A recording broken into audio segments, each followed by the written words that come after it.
Kano, Liu Kang, Raiden, Johnny Cage, Scorpion, Sub-Zero, Sonya. Mortal Kombat! Hello? Hey! Hi. There you are. Nice. Okay. So, are you... Does my voice sound different? No. Are you Oh. playing with your modulator again? Yeah. I have my beer. I have my beer. But let's start off with... I'll start the intro once we're ready here. Everybody's good? Yeah. I think, maybe. Okay. Alright, I'm gonna start it here.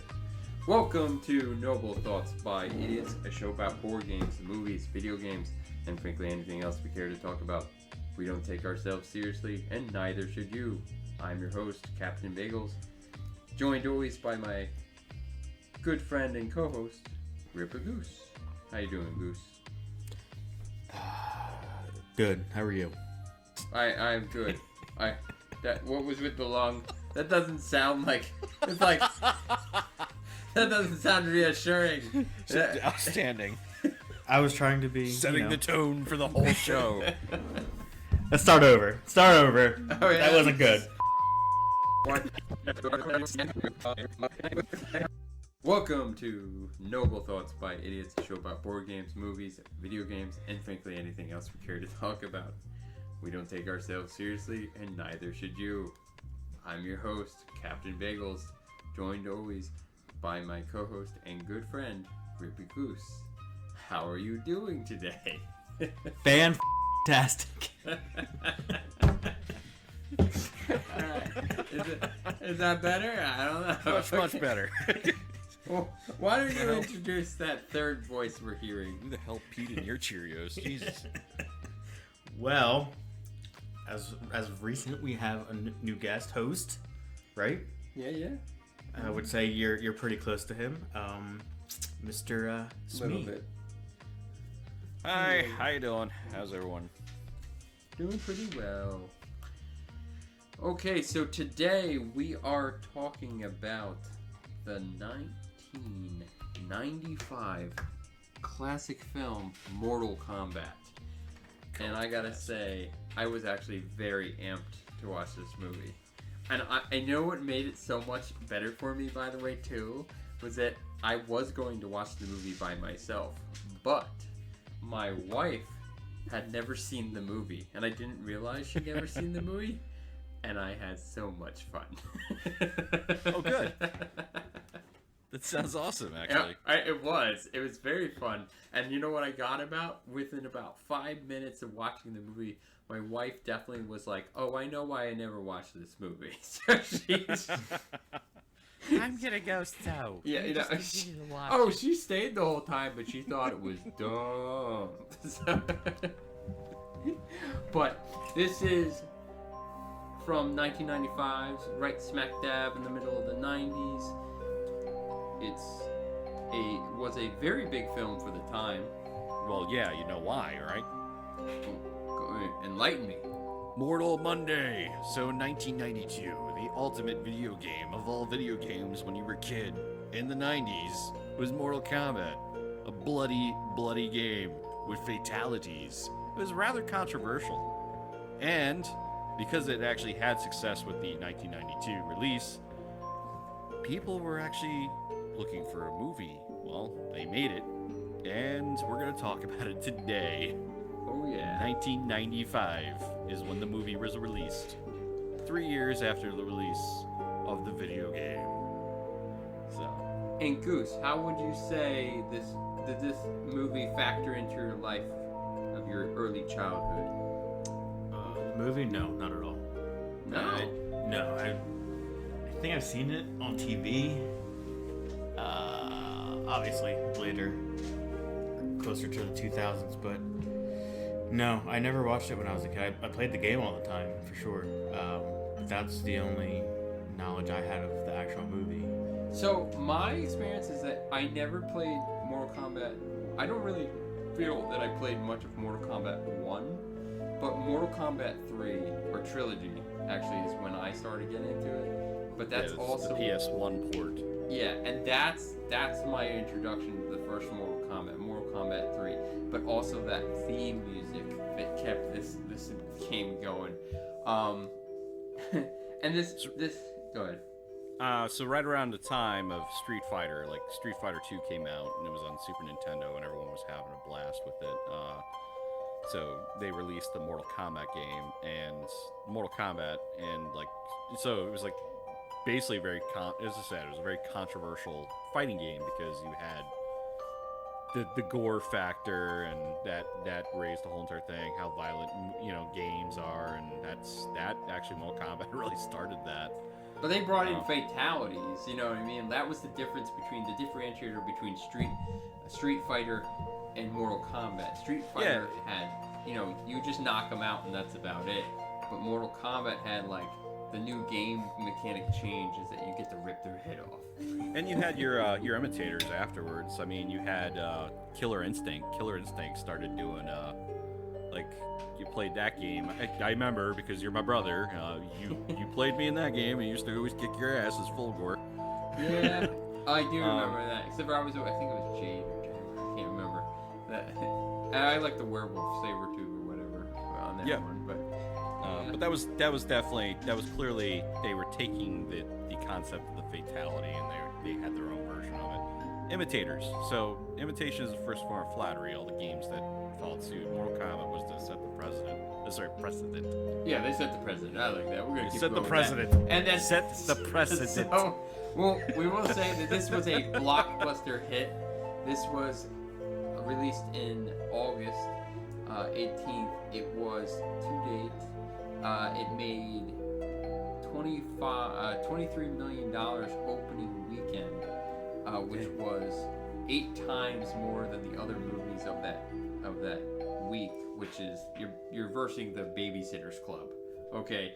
But this movie enjoyed a 3-week run at the top of the U.S. box office. Hey guys, you better go see Mortal Kombat at the Babysitter's Club. Also, based on just to give the. I don't know why you'd be listening to this if you haven't seen Mortal Kombat, but just to give you, in case you were that type, we'll give you the basic storyline. Type. Are we opening up the beers? Yes. Actually, yes. Has everybody got their beers? I do. All right. I did it last time. Let's do it, Goose. What do you got? What are you drinking? I've got my Corona Extra. Still. I'm still working on that case. Still with the Corona. Well, I went basic today. I got Bud Light Lime. I went with another classic, Genesee Cream Ale. Manufactured in New York. Well, I'm ready to open mine if you guys are. Let's do it. Get the show. What are you doing over there? Let me just tap this tag. Did you need a mallet? What the hell are you doing? I'm just waiting for my computer to short out. I'm like, man, that was a short podcast. Do we hear like a drill running over there?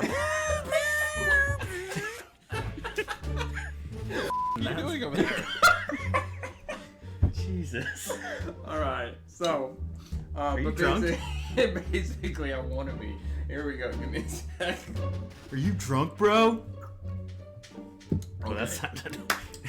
Based on the popular movie video game of the same name, Mortal Kombat tells the story of an ancient tournament where the best of the best of different realms fight each other. The goal, 10 wins to be able to legally invade the losing realm. Outworld has so far collected 9 wins against Earthrealm, so it's up to Lord Raiden and his fighters to stop Outworld from reaching the final victory. And that is the synopsis of this movie. Now, Mortal Kombat! And there'll be more of that coming throughout this entire movie. I know that. And what I'll say though, now, if you guys are looking on the page, if you notice, I have to speak to you guys about that. Okay, so I really want to put the Mortal Kombat theme like at the opening of this episode, but because I'm fearful of copyright and don't want No, to you get can use sued- it. It's fair use. I actually sent you that on your notes. Well, we have a solution though, John. Yeah, it's, I don't it's think fair. you... As long as you're doing a review, you can only use it for about. You can justify 30 it for seconds, 20 seconds. 20 to 30 seconds, but Good to you're not know. really supposed to use the whole song. But here's the thing. I think Coyle, Andrea, and I came up with a pretty good reason. We had some fun with it. We're gonna do our own stupid version of it. Oh yes, it already happened. Last night, Andrea and I were trying to. We were trying. That's exactly what happened. And so we're gonna put it at the end of this episode. At the end of this episode, we will actually have the finished product. But what I will show, you'll see when we do the original. When I'm gonna open the scene with how bad it went for when Andrew and I were trying to recreate some scenes, and I tried to say "test your might," and I said the first word while Andrew is in the background going Test your might. But she laughed at the second part, and I couldn't keep it together. So. Johnny Cage. So we'll talk later. I got something to run it down. But Reptile. I will say That guy with a knife. the director of this George film W. Bush. is Paul W.S. Anderson. Are you familiar?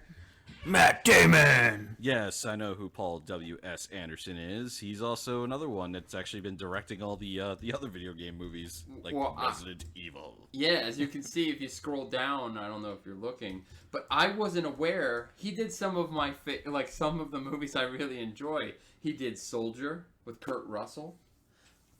You know, if ever they basically. That's not everyone's favorite movie, but I. Oh, that's mine. That's like it brings it because the guy's name is John, kind of like a Spartan, kind of like Halo.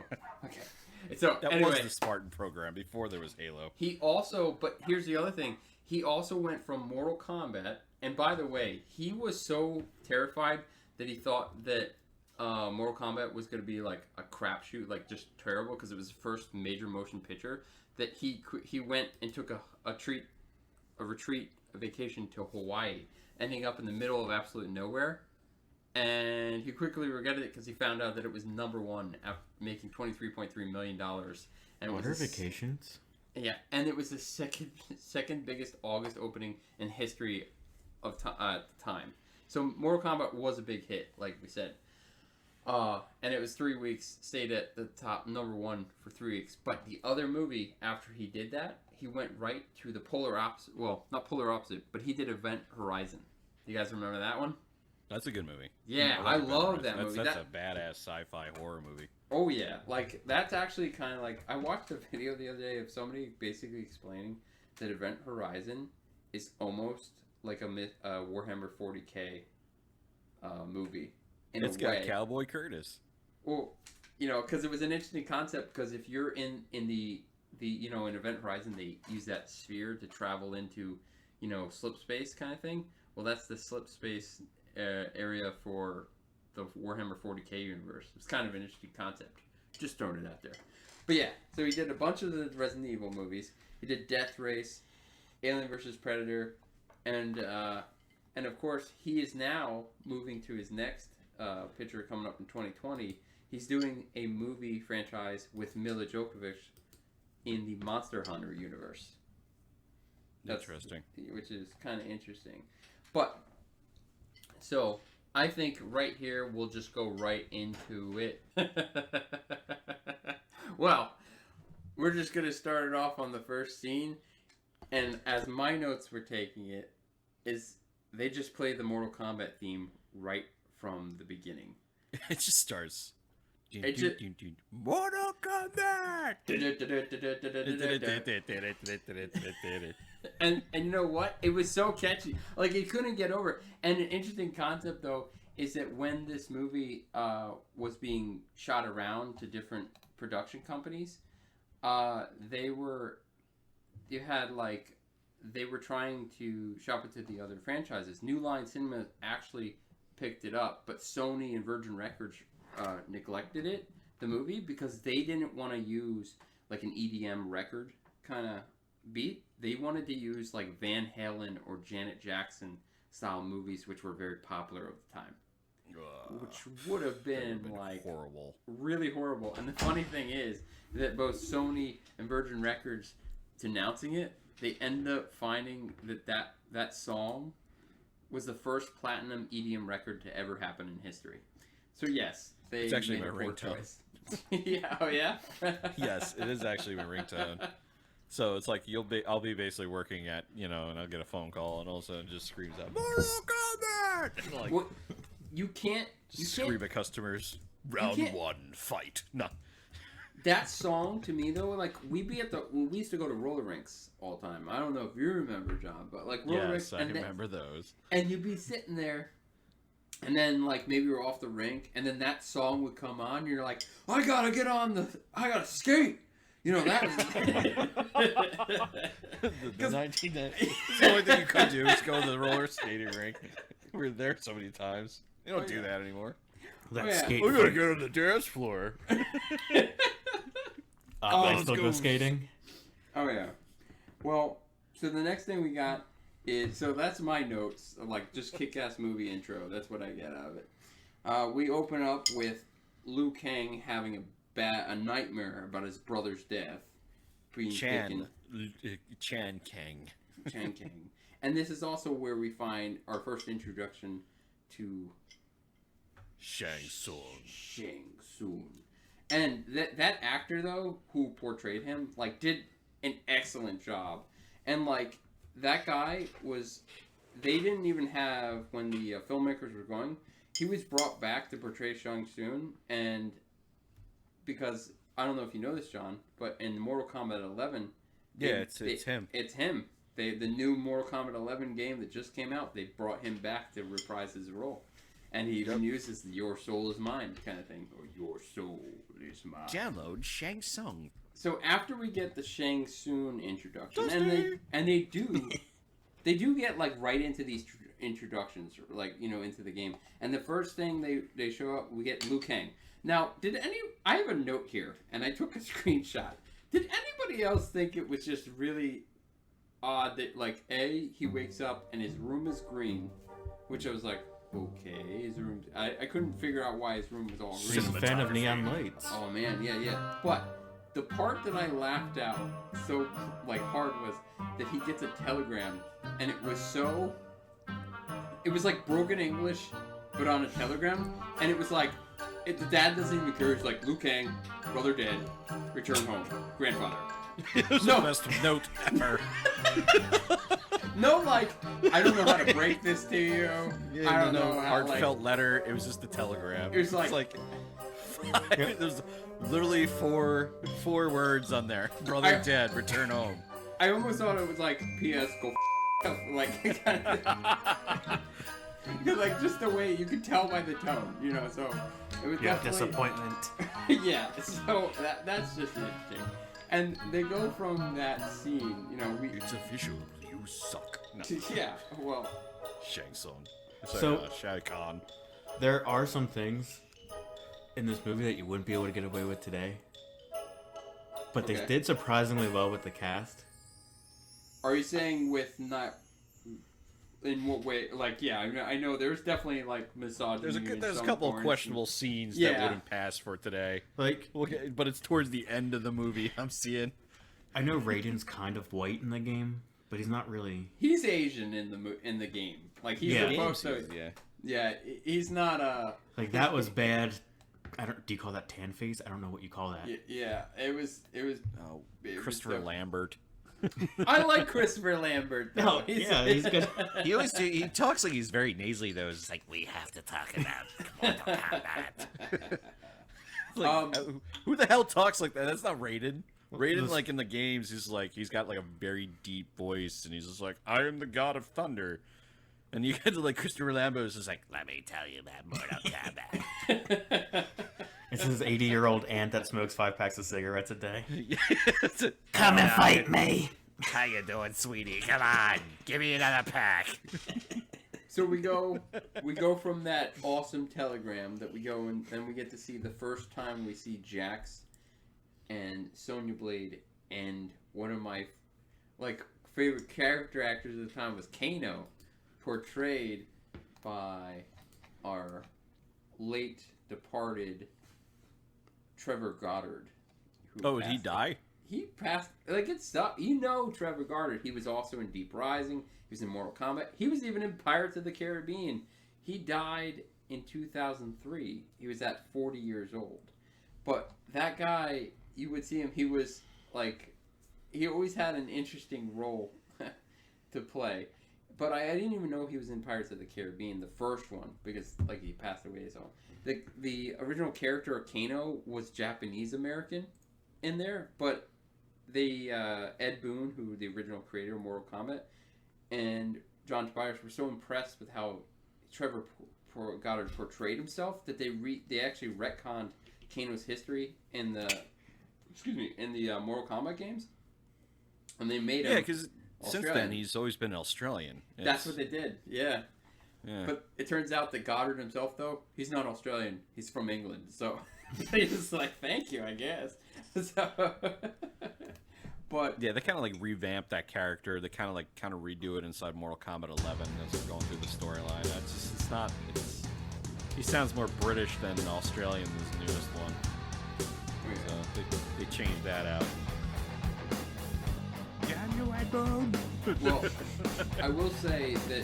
So this next scene, it's in a 90s. It definitely feels like a 90s movie because they open up in this like 90s grunge. I don't know, like kind of band rock or going on, and you have. Sounds like a bad version of Metallica. Pretty much, and you have Sonya Blade and Jax tracking down Kano, basically. Now, actually, the one song in the background was Metallica. Was it? Okay. Okay. Yeah. That yeah, but the funny thing is, yeah. So continue with the tracking down of Kano because I have some comments about that scene too. Okay. Well, first we're introduced to Kano, which obviously half of his face is pretty nice, but the other. Now, I'm curious. Like, is the storyline that she actually shot him in the face? And he lost half his face or something, but he somehow survived. I was curious about that, to be honest. I didn't get that impression. Well, just because of the way you look at his face being half shielded, something had to happen to his face. But anyway, so the parts that I stood out to me in that scene was that this thug, I don't know if you guys noticed it, he comes out with like an Uzi, and you see Sonya, they cut back and forth, and you see Sonya Blade with a shotgun. She hasn't even leveled it yet, and the other guy is like, he goes, he's almost got it aimed down sights, and then he turns the gun sideways, and he still hasn't shot the gun yet, and this is when Sonya just goes, I'm just blasting him. Bye-bye! Yeah, exactly, so that was the part that I thought was unusual to me. The thing that I found that about that scene that was just ridiculous was the fact that all this gun shooting was going off. And like all the people must be on PCP, and it seemed like none of the rockers were affected by it at all. Like, yeah, man, it's cool music. Like they would just keep going, great beat, dancing, and like doing a mosh pit. I'm like, what the hell? You're like, right. Nobody's reacting. I don't really think anybody was reacting. That is definitely true. Do you have Nobody any other flinched? Any other pointers on that one, Goose? That scene? Yeah, I'm kind of jealous of the wizard bubble wall. It's very 90s, 80s, 90s. Oh yes, the bubble. I'm jealous. I want one. That was definitely. Sorry, nothing. Constructive towards our conversation. Just little things I noticed. Thank the heavens you noticed that wall. It's just like everyone's just like they're not flinching to the gunshots, and Ripley Goose is like, look at that wall. What I'm here for. Well, this is where that's awesome. This is where we get the Johnny Cage introduction. One of my favorite characters in the movie. Probably my favorite character.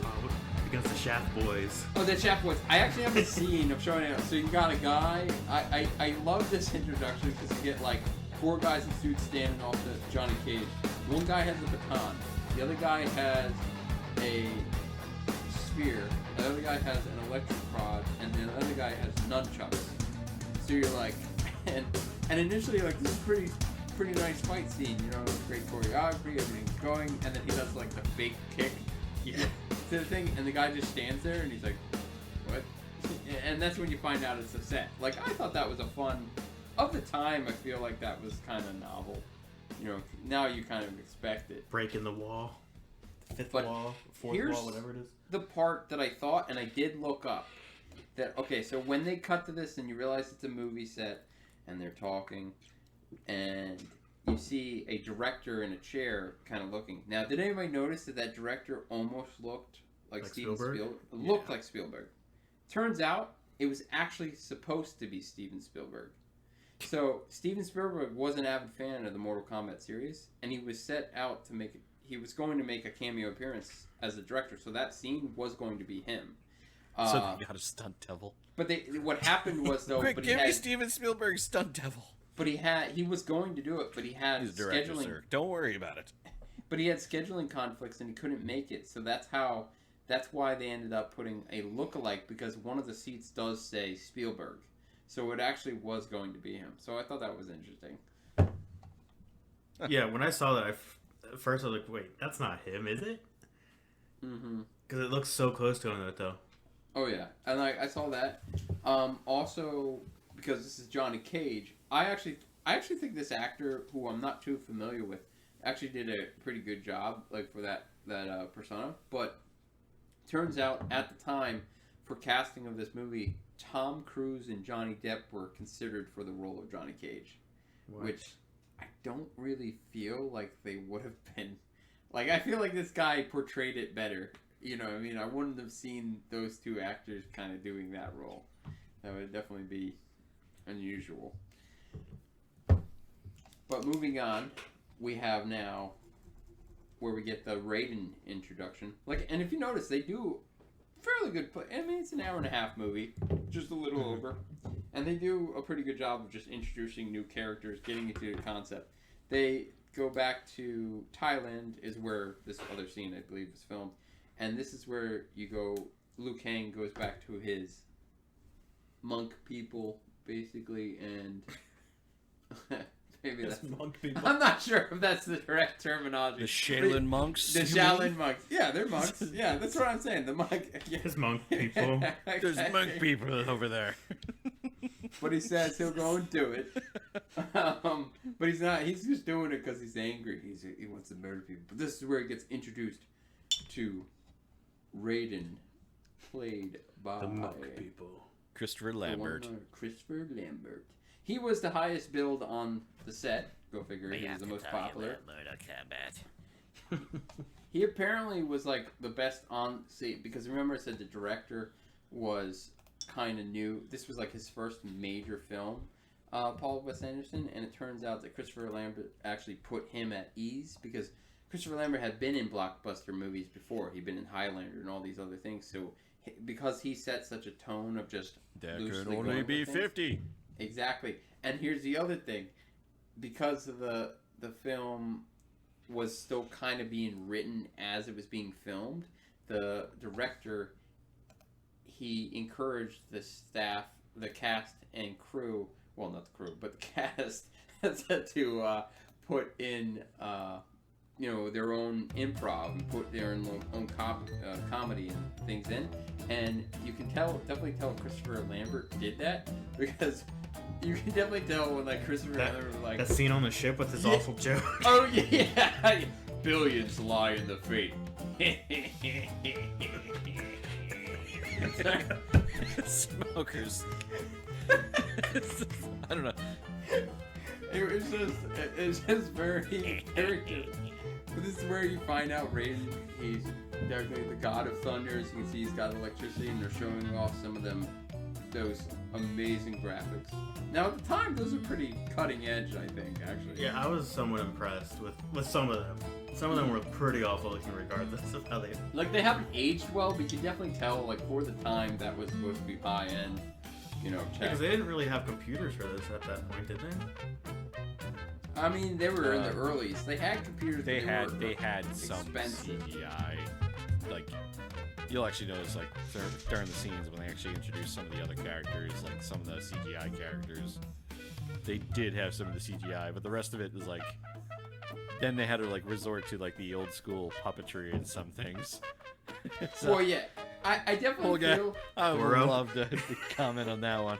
Well, this is definitely the thing where, like, it's amazing the times we live in. Our video games are more technologically advanced than this movie. Video games have a higher budget than that movie. Yeah, I know exactly. So, other fun fact, the Raiden character, he was another cast member or potential casting of the Raiden was going to be Sean Connery. He was offered the role, but he wanted to golf instead.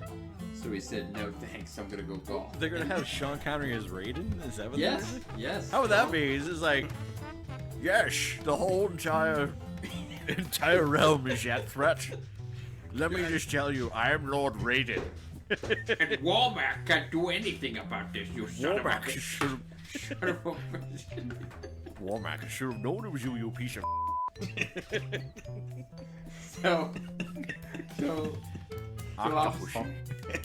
So we go from Sean Connery would probably be hitting on like Sonya Blade the entire time. I mean, it's like, yo, would you like to come over here? I've been a Highlander for many years, and I haven't seen one like you. Oh, you said you use a Glock, not a cup. Sorry, I'm a little hard of hearing. She's You said, fallen you for want me." my cock? No, my Glock. Oh, sorry, my bad. Do you want my short? Oh, okay. And so moving on, we get to the next scene where we see the ship come in from the mist to join the start of the fight, Mortal Kombat, where they're gaining all the fighters. Now, what I thought was interesting though, this is the first and last time we will see, this is the last time we'll see Jax in this movie. Did anybody think that was interesting too? Like you got Jax is there and he's just out in the movie after that. No, I know they can't have every They haven't character. really like.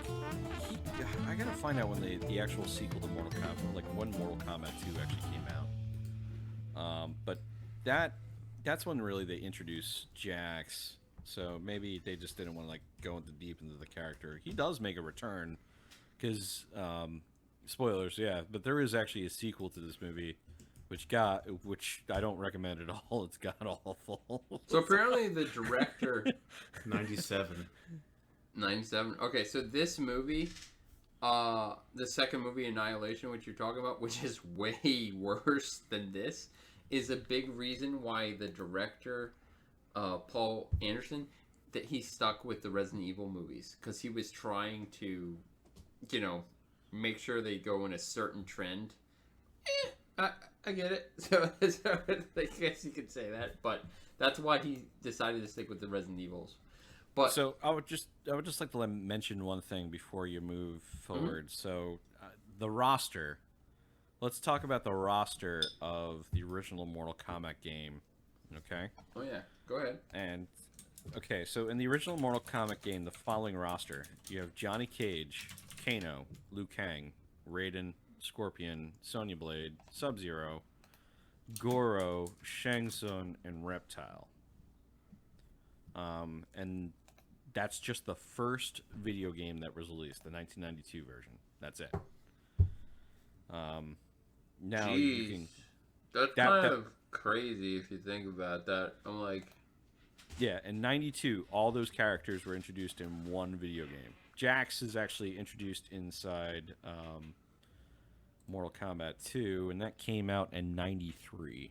which is why because they say that a lot of the script in this one takes parts of Mortal Kombat 1 and 2 and puts them into this movie, which makes sense. You can see that because he's nowhere to be seen in the first game. So that makes sense. You know what? Believe it or not, Jax is the only additional character from the Mortal Kombat games that, from Mortal Kombat 2, he's the only additional character that makes it into thing. Because supposedly Mortal Kombat 2 also introduced Baraka, Jade, and Kintaro, but you don't see any of those. I don't even really think they do the I can never say their names. Oh, The Tartakons, whatever the hell it is.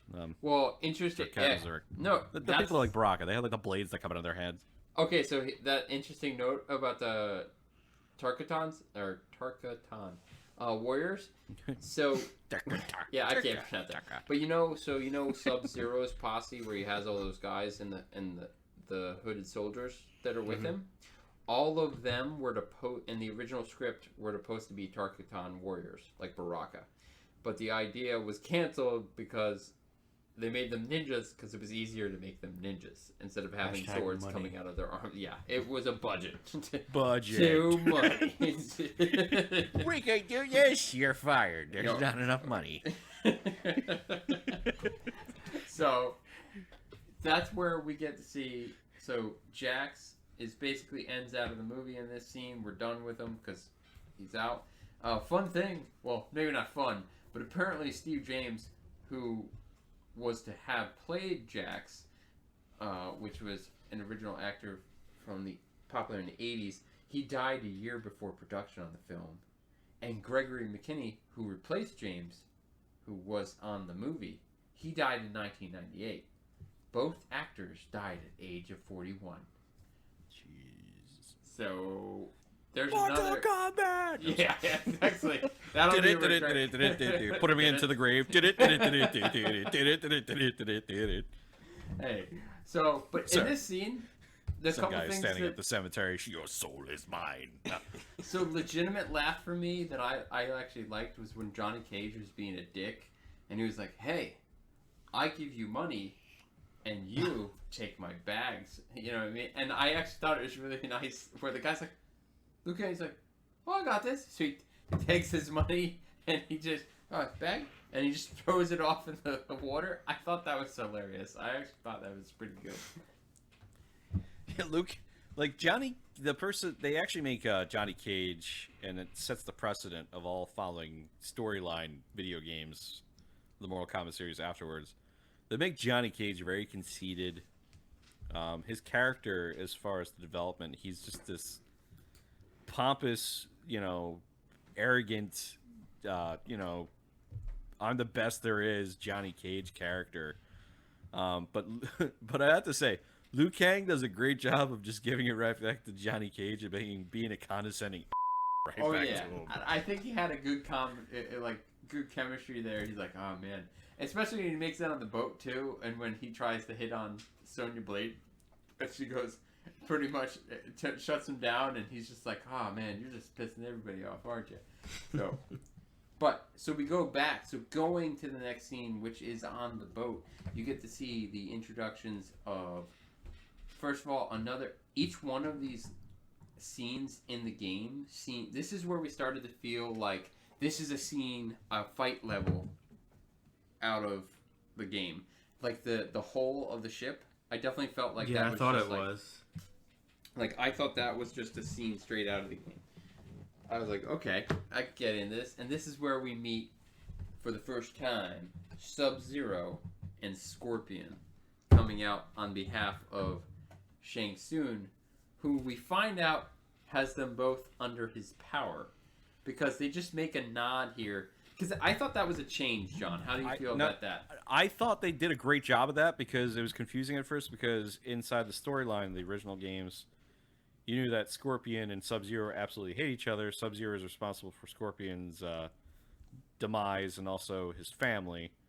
And so there was like, when you saw that scene, it was like, well, this is confusing because those two would never work together. But all the fanboys out there that were actually like the game, and then they pretty much watched the movie, they're like, yeah, this is cool. But then you're like, wait a minute, don't they hate each other? Why are they working together? And then they do the nod. Shang Tsung actually even says it. It's like, They're slaves under deadliest my of enemies, but underneath my spell, they work for me. So I like the fact that they kind of mentioned that, and that was great. That was a nice bit of lore. I like that. Nice world building there. That was a cool scene. I do like, you get a little touch of Sub-Zero's power to be able to freeze things. Because Sonya's like, out of the way. And he just freezes her gun and breaks it. And you're like, okay, that's done. But also, they're not freaking out at all. They're kind of, just cool with this. They're like, oh, yeah, this guy can freeze things. Yeah. It's the world they live in. It's like, no shit. It's like, but, She has a very cold Glock. So, this is where we move in to Raiden coming back into with his awesome graphics transfer. Did you see that? Where he just comes in a blur of light? You're like, there's some sweet graphics back in the day. He appears out of nowhere. But he stops it, and then we go up on the hole, and this is where we get the introduction, where basically Raiden goes, "I'm about to tell you why you're in a load of It's like, so just so you know, or Sean Connery would have played the role. Hey, I just want you to know. yeah, pretty much. And Let and me this tell is- you that the Earthworms are in trouble. It's you know, so- Story time. But this is where we find out that Raiden tells them that Mortal Kombat's been going on, and they need to win 10 rounds in order to come to our universe to try and conquer it. The thing is, they're on 9. And so basically, whoopsies, did I forget to mention that you guys are the fate of billions? And this is where we get the Christopher Lambert really bad improv joke. How's that go, Coyle?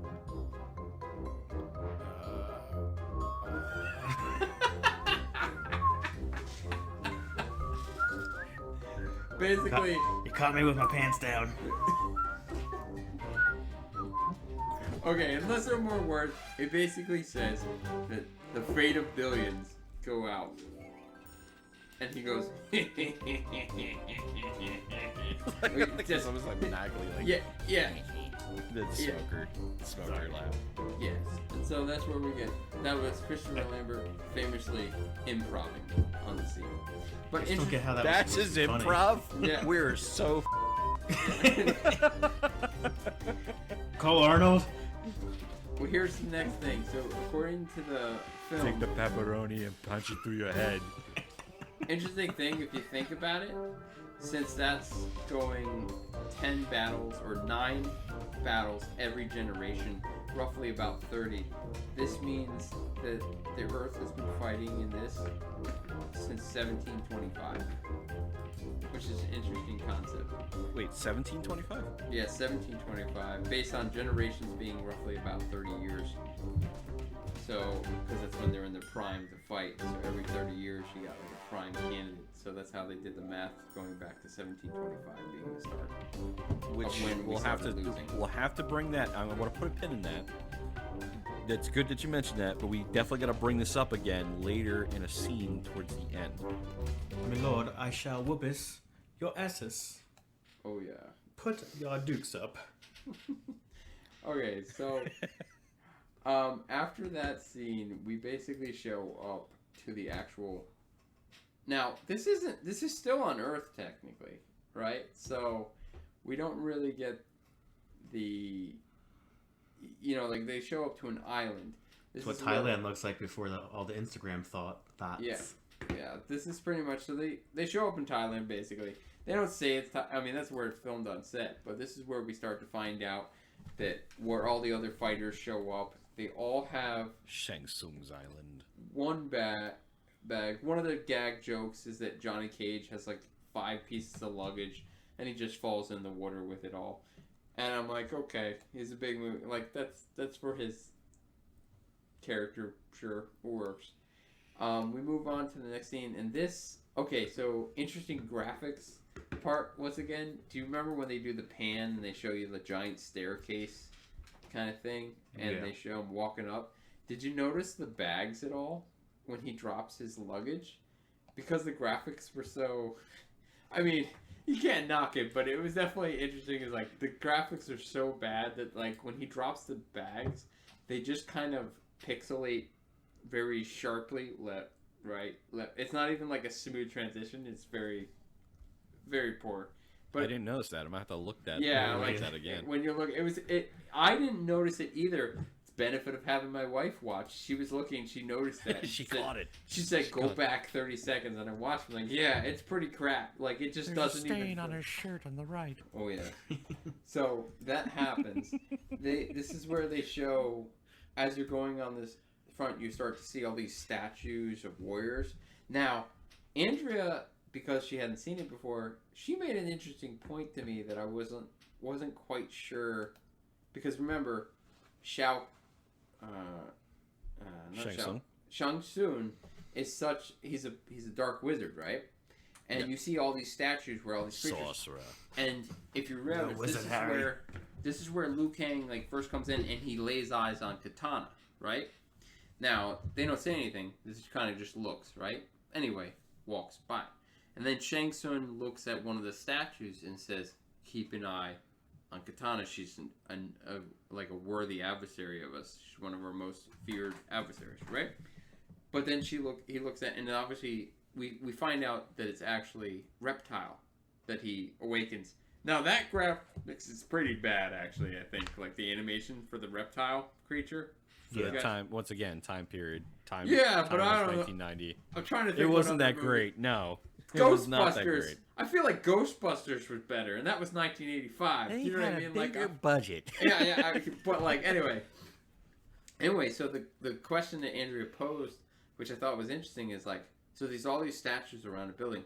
Is it that specific creature was just reptile, or can Shang Tsung awaken any one of those statues? And I didn't really Good have a point. solid answer. I was like, did he just choose to awaken this one? You know what I mean? Like, that was kind of a interesting concept that I didn't have a legitimate answer to. You know, so I thought that was kind of a different thought. But we move on. The next scene we get to is the hall scene where they're basically doing, like, everybody's eating food, you know, getting their grub on. Okay. And then all of a sudden, this is when Sub-Zero and his henchmen show up. And did anybody think it was weird that like, they had all these tables, right? Full of food. I'm talking like they had roasts and fruits and everything on these tables. And they're like, screw this! We want to do a demonstration! So they just throw and flip everything? Did nothing? Nobody thought that was odd? It's his private island. He does what he wants. Yeah. Exactly. It's my party. My thing is, why would you trust eating there? You know? All of you have been trusted to defend the Earth realm. Welcome. Don't eat the food. So Poisoned. I win. So this Flawless next victory. But in this scene, this is where we get the interest. Like Sub-Zero's like, but like, what did this guy have to do? Because I think Sub-Zero really hated this guy. Like, you know what I mean? It was like, because this guy is obviously like a lackey. He knows that. So he knows what Sub-Zero can do, right? And he's like, I am prepared. Either so, like, if you think of the process, it's either like I'm ready to die, or it's like, I effed up again. I didn't do the dishes. You know, but it's like, I don't know. What are your thoughts on that? Do you think he just was Well, the ready truth to is, die? like you said before, that they were supposed to be the Tarkatans or whatever the hell it was. Yes. If they couldn't use the Tarkatans in the film, they had budget concerns. Was that guy that actually stepped out in front of everyone, was he actually supposed to be Baraka? No. He was still just a human.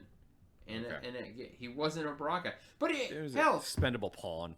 yeah, exactly. But the guy's like, this isn't going to end well for me. Like, I know. I pissed him off one too many times. And this is Bob. We don't like him. We're going to kill him. Send in Bob from accounting.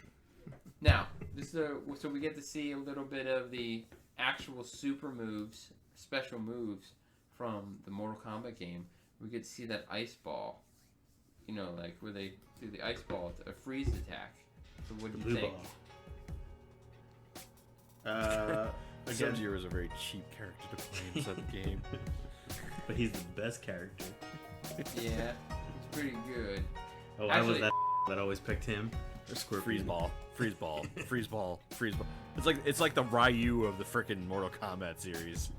Every single time we turn around, Hadouken! No, it's in this game. It's freeze ball, freeze ball, freeze ball. It's interesting you say that Sub-Zero was like the best character.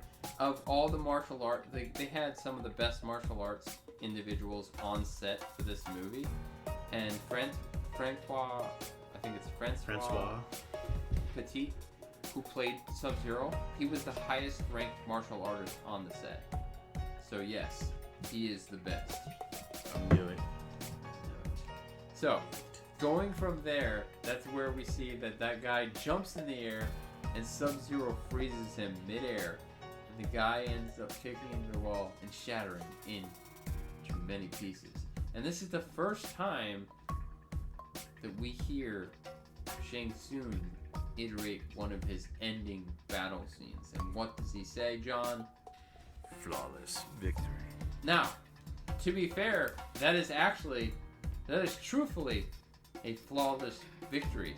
Because if you notice, there are 4 times in which he says flawless victory in the total of this movie, and only 2 of them are actually flawless victories. A.k.a.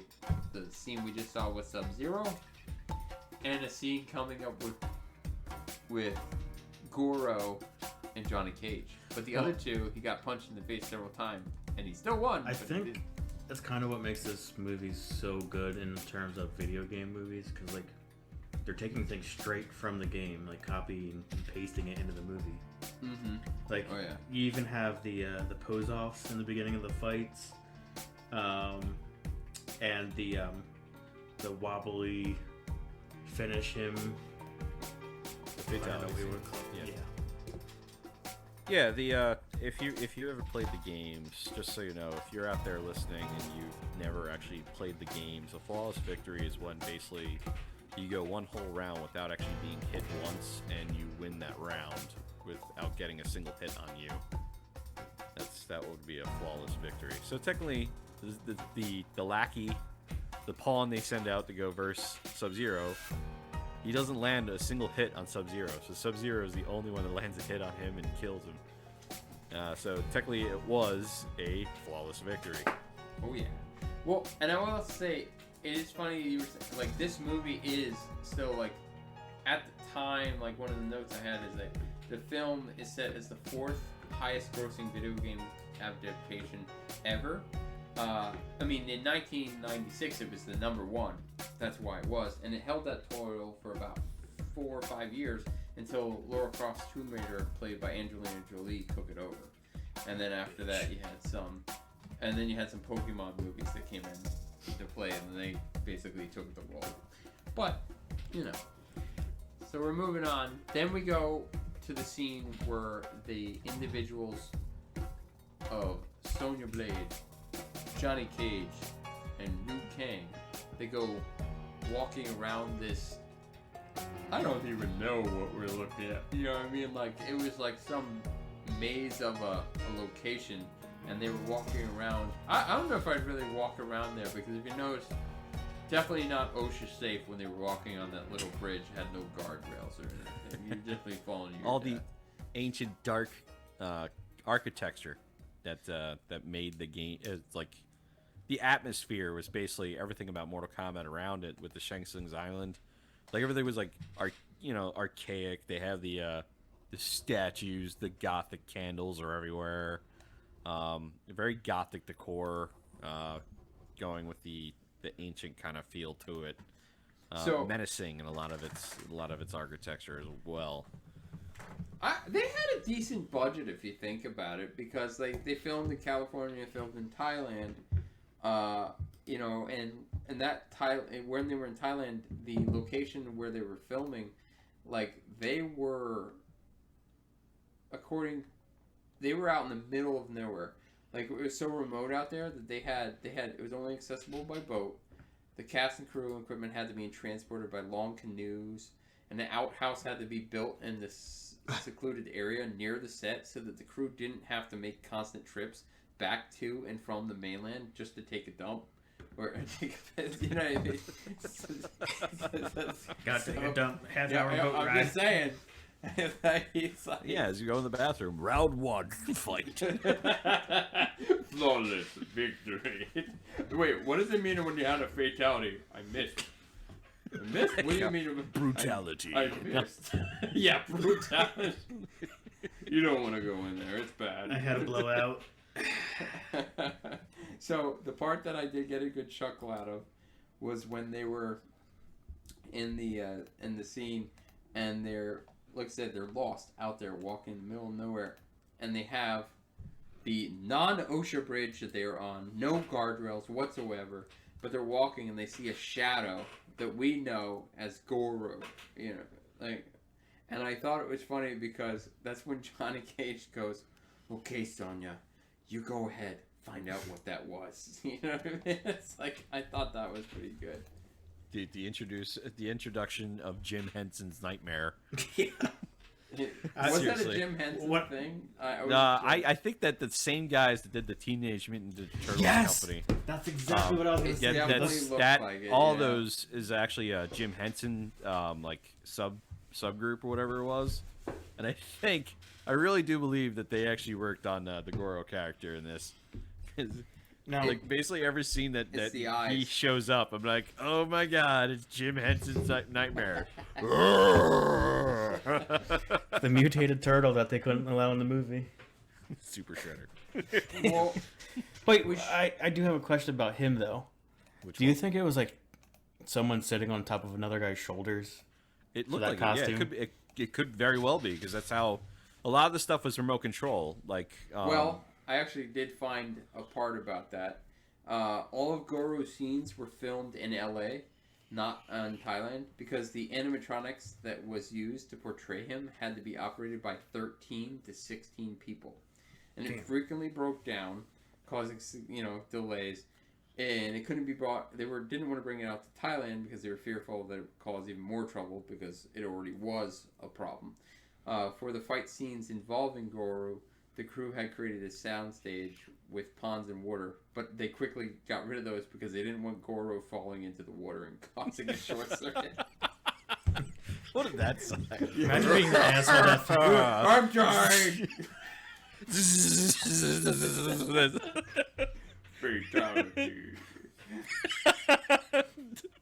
Budget fatality. Imagine being the guy that would knock him into the pond or something.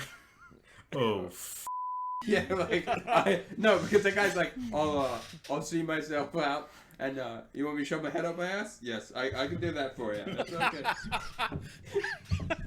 no, please stand here and let Mr. Petite kick you in the balls. Yeah.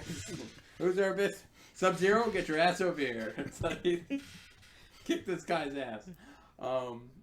So anyway, this is where we get to see Kano doing a little job, as always, talking big, and then he gets to see Goro, who's this like giant monster, I don't know, 7-8 feet tall, and that's where we see Kano pee himself a little bit, just a little. That's a condition. Yeah.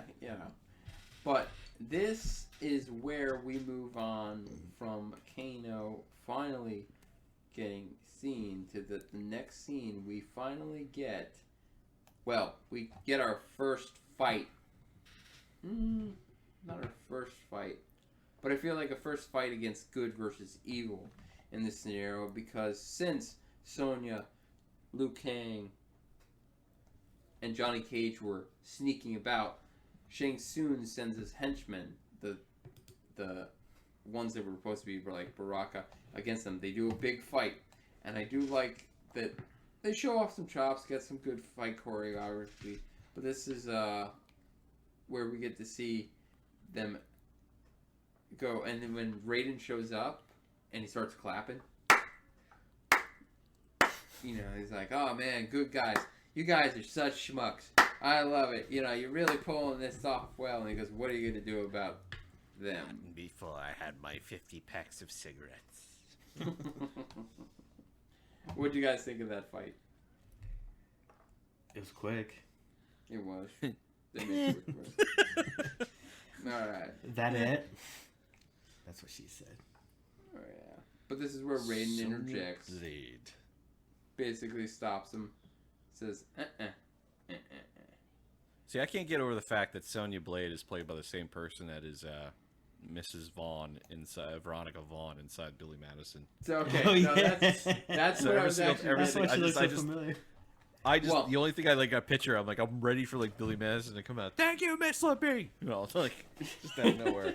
Well, so as far as Bridget Wilson Sampras, she's obviously, we got her Sonya Blade in Mortal Kombat, Veronica Vaughn from Billy Madison, Whitney / Meredith from Last Action Hero. She's the daughter of Arnold Schwarzenegger in that movie. She was the hot actress at the time. And also, she's also known for Melissa Marr as in House on Haunted Hill, the horror movie. So I thought that was pretty good. And interesting about Bridget Wilson, she also performed all of her stunts. She refused to use a double, including the fight scene. her fight scenes, she dislocated her shoulder during one of the scenes, but they were able to fix it on set without any reoccurrence. But I'm just saying, You might you're feel like- this shit a little bit, but she usually real. and we just gave her. Oh my god! Don't worry, have some cocaine. This will fix it. Have some cocaine. We're ready to go. Let's do this. This is Thailand. Anything's available. And I'm ready to go! she had read and auditioned for the part of Sonya Blade several times, but due to the long casting process, she chose to do the Billy Madison movie, like you were talking about. She got cast as Veronica Vaughn. At the time, Thoughts by Normal Idiots would like to also mention, as a PSA, that we do not believe in using drugs. True. I second this. Okay, so Christina Applegate was also considered for the role, but Cameron Diaz was cast. So originally, Sonya Blade was going to be played by Cameron Diaz I don't know how the hell that would work. because they Yeah, saw Cameron Diaz after her dailies from The Mask. However, Diaz broke her wrist during the training for this movie. And so just before filming, fortunately, obviously, Billy Madison had just wrapped and making Wilson available again, but to show how much of a badass she was, she basically happily took the role, and even if it meant that she had to be flown to the next day to the set in Thailand. So basically, Yeah, I mean, I she guess that goes- would suck. yeah, I don't know. That's like an 18-hour flight, easy. You know what I mean? So you're going from like working Billy Madison, you know, doing all the thing, and then you got the job, cool. What do you got? We're going to Thailand tomorrow. What? But Yeah, it's a free trip to Thailand. it's a trip to Thailand. Speaking of free trips to Thailand, It's Go pretty ahead. cool, actually, you mentioned that, because that single-handed, she's been in 2 action movies, it looks like, from what you mentioned. And basically, you know, it's funny, because if Cameron Diaz would have actually been in this role, like, how many movies do you know Cameron Diaz where she's, like, not the same role that she usually in? She's very typecasted. yes, yeah, that's So true. it would have changed everything for her, but Yeah, that's it's the way it always goes. interesting to hear those what ifs, you know, kind of scenarios that would happen come in. But Christopher Lambert also, remember, I said that he was such a nice guy and said helping the director because this was the director's first time big movie and he couldn't, you know, he was kind of stressing about it. But Christopher Lambert was so laid back that what Christopher Lambert did was he was like, hey, I'll go to Thailand. No, because originally they could only afford Christopher Lambert for those first couple scenes, so they only had him in the California shoots, right? And they were gonna use doubles for him in the outer, you know, when they were in Thailand, just for the distant shots. me a pack of cigarettes and I'll be over there in Thailand a little bit. But what they did is, but since Lambert was the most expensive actor on set, the production could only afford him for a few weeks, like I said. So, but as standard would normally, but Lambert himself believed that the movie would be better if he was in the movie all the time. So he came to Thailand for no extra charge, and no doubt to the chagrin of his agents and managers, he even paid for the rap party afterwards. But his agent was probably like, "You did what? What the?" It's pretty cool. Yeah, it is cool. It shows like it's good, and he paid for the after party. So like Christopher Lambert, pretty cool guy. So Awesome. yeah, He's just so trying to get some of that sweet Sonya action. oh yeah, so yeah, he's like, I'll follow you anywhere, Sonya. But this is where we get to see Liu Pre-yoga Kang pants. in action with his first fight with the bow staffs. Yeah, we got Uh-oh. a fourth host in the house. How you doing, Riley? But anyway, we're moving on. She's silent. She's camera shy. So we got our first. Microphone is right. We got our first. We got our first scene with Liu Kang using the bow staff against the other fighter, and this fighter kind of had like almost like a. I'm not sure what type of fighting style, but he had kind of like I don't know. He reminded me kind of like a lion in a way. It was weird. Like in this scene, if you remember. Definitely cat-like features or whatever was going on with him. Yeah, kind of like because they were doing the like slow mo, and he's like, "Rawr," And like, okay, yeah. But Growling. Yeah, I didn't get the whole thing where. Is that supposed to be like a where- nod to Kentaro? yeah, maybe. Oh, yeah. Well, Kentaro was supposed to be cat-like and with 4 arms. But this is also where we get the first. So I don't think Liu Kang or Sonya or Johnny Cage really know, like, Mortal Kombat. Like, you ever hear the title Mortal Kombat? What does Mortal Kombat mean? It's combat for mortals. And you're like, okay, sure. But, like, at the end of this fight, the guy is, like, he's not dead. He's just, like, knocked out kind of thing. You know what I mean? But then, like, Shang Tsung's like, oh, yeah, I get his soul. Mind you, none of them freak out. Do you think, like, if you saw that happen, like, he took his soul? Like, I'd be like, wait, what? He took his soul. Like, I'm out. Like, none of them have, like, they just accept, like, oh, if I die, you're gonna take my soul. up for this. Yeah, I didn't sign up for this shit. Like, The reaction wasn't in the budget. oh, yeah. But, like, so this is definitely, like, a 90s movie because it kind of moved past what they've got. Well, They I don't have understand reference to it. when his staff was broken in half. He just throws the two pieces away. I'm like, I would keep him and just beat the shit out of him. That's what I thought he was gonna do. I was like, all right, now you got 2 sticks. You pay Wampa's ass. So Oh yes, you're talking about the final the conferences. So Sonya's like over there, and it's funny. She's dancing around like on the grounds there with like, and it's almost kind of funny because I think Shang Tsung's was like, you in the corner over there, just fighting nobody. I'm just gonna give you someone. Me? And so finally we get the showdown. I'm going to have you challenge Kano, and then all of a sudden Kano is introduced. He comes out with his like the side You of his notice when face he's with the watching laser Sonya, eye. though? What's up? When he's watching Sonya, he's like, yes. He's like grunting and moaning when he's watching her. Exactly. The fight kind of reminds me of like 2 ex-lovers. Because apparently the 2 of them have a lot of history. Sonya, apparently Kano took out one of his partners, and they talk about that, and one of the reasons that she's so adamant about getting Kano, and that's why she followed him to the island.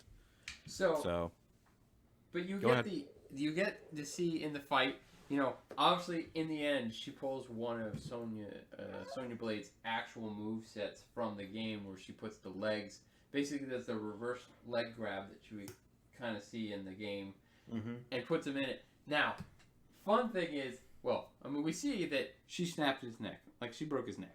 oh, come on, love, give me a break. But if you see, Okay.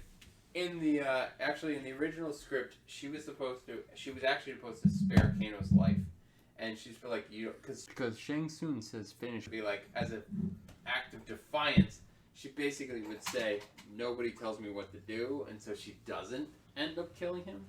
She kind of She ad-libbed the scene. She actually killed the actor in the yeah, I know. Hey, remember I said that actor's dead because he died on set. Yeah, definitely. This is where and then we get a Kano and Sonya Blade scene. We then move to the next scene, which is gonna be Johnny Cage versus Scorpion. What do you think of that scene, Coyle? All right, so why don't we move on to the Johnny Cage and Scorpion scene, the yeah. climax of the movie, if you will, maybe. I think my it's eyes. one of the better fights in this movie, I would say, particularly. Yeah, so we start off in the living forest. Johnny's taking a grand old stroll, a leisurely stroll through the forest that you don't recognize at first, but then there's some clues as to what that location might be. Do you know what I'm referring to? Well, are you talking about the Bleeding Woods trees of Yep. sorts? That's like definitely a classic level from the original Mortal Kombat. I remember, like kind of thing. There were some weeping faces. I don't know we were talking about that they probably didn't have it in the budget to make all those trees with faces and bleeding. For sure. So they do make a nod, as you could see, of one of the things coming up when Scorpion does put out his. Well, normally it'd be a spear, but I don't know. Harpoon. Yeah, living harpoon creature. Yeah, and basically though, you get the iconic "Get over here," of course. I think that might be his only line. Well, no, he has a couple in this scene. Yeah, he does. He does change it up a bit. But I will say, like, is this actually like a sanctioned fight? Because like, normally it's like, okay, you're about to fight, right? But Johnny Cage is just like walking in the woods, and then all of a sudden Scorpion shows up. It's like, and all the other times they're in like a pit in an arena. Yeah, I had that thought too because the sorcerer wasn't there. Yeah. So maybe he was like I hate that guy. Just kill him. Like you know what I mean? Like. Well, I get the vibe that was the feeling, just like Scorpion didn't like him, or that's the way the movie made it seem. True, could vary, and maybe what is it, Shao Kahn? Yes, I can never remember his name. Shao Kahn. Hey, whatever. Yeah, like basically was trying to maybe take him out before he actually got an official fight with Goro, because he knew he would hit him in the dick, and yeah. But did you also have the question when he does the iconic "Get over here," which sounds awesome, looks awesome, but how long is that thing? Well, I guess it was like never ending, really. I don't. Well, apparently it has an end because it ends just before hitting Johnny Cage in the face because it gets stuck. But isn't it because he was ducking and weaving between all the trees? Yeah, but that's putting a lot of faith. Like, you have no idea how long. This is supernatural, and you have no idea how long that thing is. Like. That's what she said. And yeah, exactly. You're like, you may want to step back for this. Zip. My eye! So, and then somehow they do a lot of dueling, and they end up in what appears to be. How did they end up in hell again? Or at least some type of. Scorpion teleports there and like kicks him through. Gotcha. Or Scorpion, like, he runs away, and Johnny follows him through. True. Now, after doing that, I understand Johnny Cage is supposed to be this badass and stuff, but at the same time, I would have some reservations of like, I think I made a mistake. Like, and throughout the whole movie, he's like the dorkiest, quote unquote, badass. But I kind of like that about his character. That's kind of what I was just redeeming. And maybe it's me qualities. not remembering so much from the games, but I never got that vibe in the games, like that he was so dorky. True. I mean, I knew it was like he was like an over the top Tom Cruise essentially, but so full of himself and a lot of pompous. But yeah, but like I like that portrayal of him because he's really so obsessed with himself he doesn't realize how bad he looks sometimes. Right. I guess they're playing hard on the movie star aspect of his character. But I feel like that's like a redeeming. That's like I like that about that character. Yeah. So you were saying earlier that he does have more than one. Scorpion has more than one line of "Get over there." It was "Get over here," and I recall "Get down here."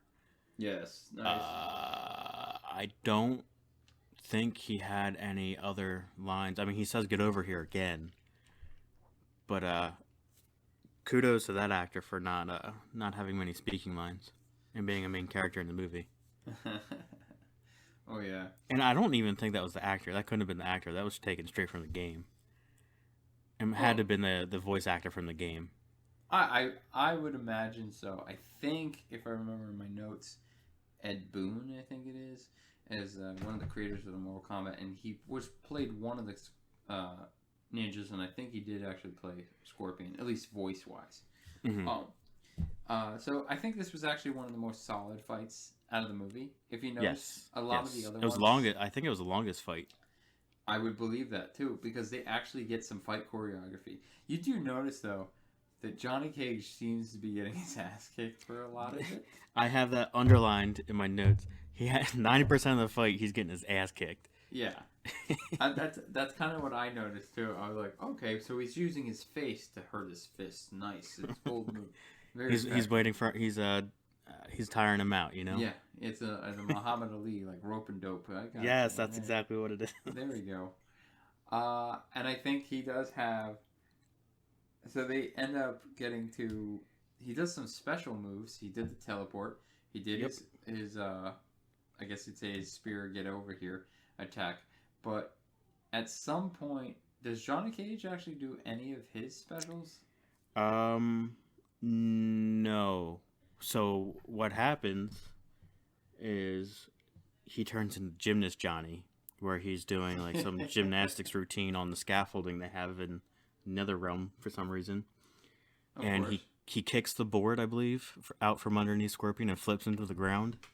And that's where the tides turn. Yes, I see that. And that's also where he does at one point, he basically gets a weapon. Because at that point, so I think Johnny Cage is handling himself pretty well. Because even though he's getting his ass kicked, he's surviving. This guy, he teleports to hell. He uses a spear, a living spear that he's using to fight him. And first of all, he's keeping his composure. He's like, yeah, this is a normal opponent. And on top of that, his then pulls off his mask and shows that he's a living skeleton and that he breathes fire. And once again, Johnny Cage is still totally calm. He's like, oh, okay. Yeah, so demons are real. And then he basically, and at that point, I think very, smartly on Johnny Cage's part, he grabs a shield with basically razor blades all around, like a saw blade, and uses it to defend himself against the fire attack, which makes sense. And then one of the, I think this actually probably be the best fatality of the movie, if you think about it. Well, it's the most true to form.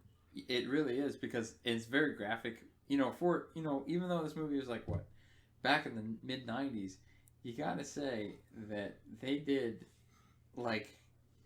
This was PG-13 if I remember correctly. So I think kids would be very it's pretty graphic. You do the saw blade and you we cut were a stronger breed of children back then. We liked our violence. You do a slash across the skull. Not only does he cut the skull in half, right? But orange goo just comes out of him, and brain matter. And then his head explodes. So it's not only just a cut, and that's the most fatality, Mortal Kombat fatality you're gonna see. And it really, that was pretty true to form to the game. And if you noticed Johnny's reaction to it, no reaction whatsoever, other than okay. Yeah. But so nonchalant. Nonchalant. But once again, my entire point here is he followed that potentially demon who teleported him to hell. How does he get out of there? Yeah, I don't know. I have no idea. Yeah, that's the part. That's kind of when I jotted down. I was like, they just cut away, and I'm like, oh, so he's stuck in hell, and then they just cut away, and magically, in the next scene or two, he's just there, and also he doesn't mention a word. He's not no, not at all. I fought a demon.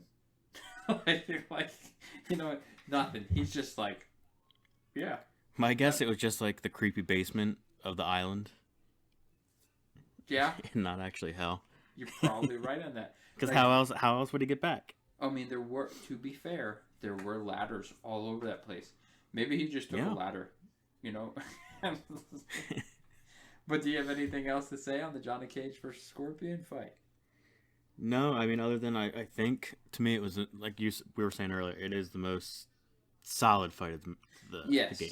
Definitely the most solid fight. Because if you look at any of the other choreography in this, I would say that was the one that had the most actual stunts. Because even if you think about the Liu Kang and the Sub-Zero fight, they do some punches and they do some backflips, but they don't really get into much contact after that. No, it was more running and flipping. And the Goro fights, you can't really, because it was a guy with a puppeteer on top, they couldn't do a lot of actual visual, choreography because of, remember I said that doll almost would go haywire if they took it to Thailand. So very, very interesting. Dick Punch stuff. took care of that. Yeah, Dick Punch. Hey, we can't get this choreography done. What do we do? I swear, the guy went Dick Punch with his cocaine, and then he was like, "Yep, I got it." Hit him in the dick. So the no snow. But with that, we're gonna move on to the next scene.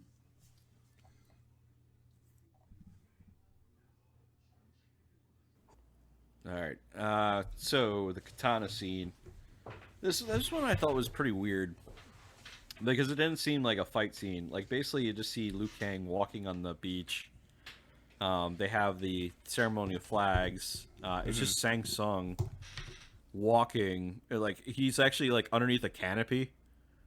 Like he just walks up to underneath the canopy. Shang Tsung is already there, and then they introduce Katana. Katana and Liu Kang are about to square off on each other because Shang Tsung just arranged it, but it didn't seem like a fight. It didn't feel like it was so weird and out of place. Yeah. My thing was, I got the vibe that it was supposed to be like an underlying storyline of like the romantic interest in the movie. I don't. To me, that's the way it kind of came across. By the way, he was looking at her when she comes out of nowhere. Well, I agree with it because I agree with that because when the two of them are actually starting to fight, it doesn't feel like a fight. It seems like they're just like playing. Yeah. Like they're play fighting, and like so basically every single time like Katana would actually get the best of Liu Kang inside that little tiny spar they're having, like Liu Kang would get advice from Katana. You have to use the essence of water, the essence of life to defeat your next opponent. Like Shang Tsung. Now, if you're Shang Tsung and you're running this tournament and you have Katana and Liu Kang like facing each other for like it basically was a tournament spot, right? Yeah, I would think. So why are you're Shang Tsung, you're letting this happen? I would be annoyed too. I'd be like, you're supposed to be fighting for Outer World here. What the hell are you doing? What are you doing? Yeah. He's a Katana. Keep going. It's like, you have to do this. You have to believe in yourself. Is this a fight or is it a coaching scene? I don't understand. It's their Rocky montage. You just gonna see him in the woods eating bugs. It just drinking seemed river very, water. very out of place.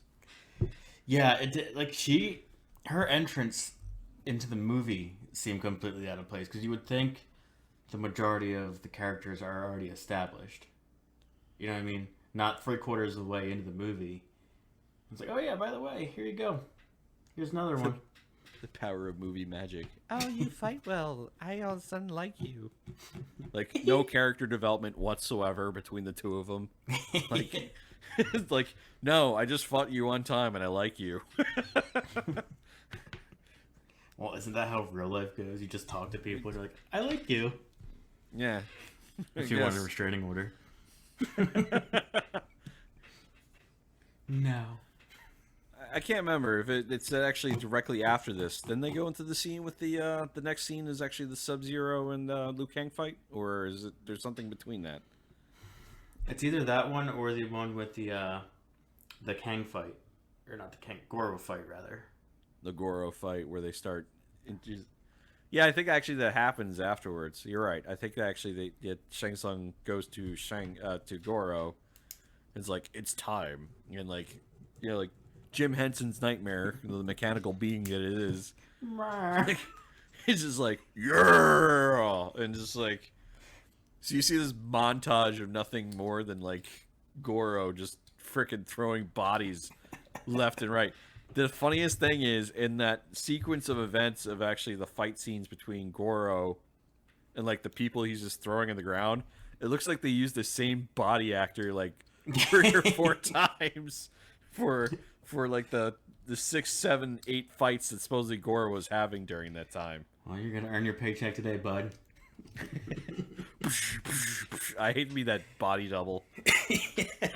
Seriously, the amount of stones they just throw down, they just had him throw on top of. You want me to do what? Could you imagine if they gave him like this high pitched voice? Goro. Suck on the seal. It's a freaking Muppet from hell. Oh, it's like That's what it Beaker's was. voice.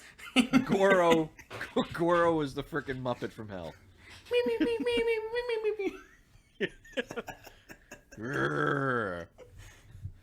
I would love to actually see like the mechanical monster like just like not function right on the scene. Right. It's like when it gets destroyed, you see sparks and everything coming from it. No, ladies and gentlemen, that was actually the suit being destroyed. It's his superpowers. The flames coming out of his shoulder is meant to do that. Don't worry about it. He It's did it in the smoking game. and putting smoke everywhere in the set. Don't worry, run with it. No, that's just hydraulic fluid. Don't worry. He won't get hurt from that. So if I apologize if I messed up the order of the scene, but I do believe it goes the katana coaching scene of the fight. Then it goes into the Goro, it's time, and then Goro goes and starts beating up all the It's the doubles. Sub-Zero. You go Sub-Zero fight and then Goro. Continue. Okay, so Sub-Zero does actually happen Okay. right afterwards. Yeah, so Raiden walks on the scene. You can tell it's Raiden. Like, this guy actually comes up in the cloak, and he just drops off. They get to a room where it's like supposedly like one of the arenas from the original game. Like, the whole setup is with the air mystery. They have like the fog that comes in. This guy in a hooded cloak comes in with a stick with 2 buckets on it and just drops it off, and then walks away. And you find out it's Raiden. And then basically you have Liu Kang that enters and Sub-Zero, and they square off and they're looking at each other. And then the scene begins, and it's like you could actually just kind of like hear it in your head. It doesn't actually say it, but fight, like as the 2 of them are battling each other. So what did you think about that scene? I don't know. I liked it. I mean, my favorite character was always Sub-Zero. Obviously, as we discussed earlier, because he's cheap. I don't know. I thought the fight was fairly decent. I wasn't too impressed with the whole. Like, I don't know. It felt. It's hard to describe. Felt weird. Like, definitely short. Yeah, you could definitely tell that they were running out of time and budget constraints, I think. Because they could have dragged out the scene if they wanted to with the fight choreography. But it was rather short for a fight scene. I mean, it's just Liu Kang and Sub-Zero just battling each other, and then with fists and their moves, and then basically gets to a point where I think Sub-Zero just starts charging up. He finally gets to a part where he starts charging up the ice ball, and you can see it. And then Liu Kang looks around and sees. Oh yeah, I forgot. Liu Kang bumps accidentally into a bucket during this time after the ice ball is starting to be formed. Kind of like freezes his hand a little bit on that and knocks over the bucket and realizes that water spilled out of the bucket, and then remembers what Katana told him. Use the essence of life to defeat Sub-Zero. And I'm flashing back to the Zoolander scene where Zoolander is just like, moisture is the essence of wetness. You just made a whole bunch of people upset. Zoolander. Print around in your little underwear like a merman, merman. But anyway, The part I want to interject about the Sub-Zero fight is that when they were fighting Sub-Zero and Sub-Zero was doing all those technical flips, back flips, and Liu Kang hits him and he goes down the ramp. Well, they wanted to have Liu Kang do an equal, cool move. Problem is he was so exhausted he couldn't perform flips or do anything like Sub-Zero. So that's why he just does that awkward jump and then follows him down the ramp, and that's what they ended up going with. And the cast, the crew had made little sign boards just like, diving, and gave them all like 9s, 8s, and somebody gave them a 2. It's just fun. They had fun. so maybe they half-assed the scene for that reason alone. Yeah. Well, and part of me thinks it's just because of like the special effects budget. Like, obviously it was supposed to be better with more powers being used, but there's no. I can't imagine how much the special effects must have cost per like scene. You know what I mean? Yeah. So basically, the Liu Kang takes the bucket. He realizes what he has to do. He takes the bucket. He starts spinning it as Sub-Zero is charging up the ice ball. He throws the bucket at the right appropriate time, and apparently the way that the bucket was thrown, it freezes instantaneously and makes this giant spike, pinning Sub-Zero to the wall. And then, like, Sub-Zero, you see Sub-Zero, like, freezing over because apparently the ice ball kind of, like, was backfired because it was pierced with the water. And that was the end of that scene.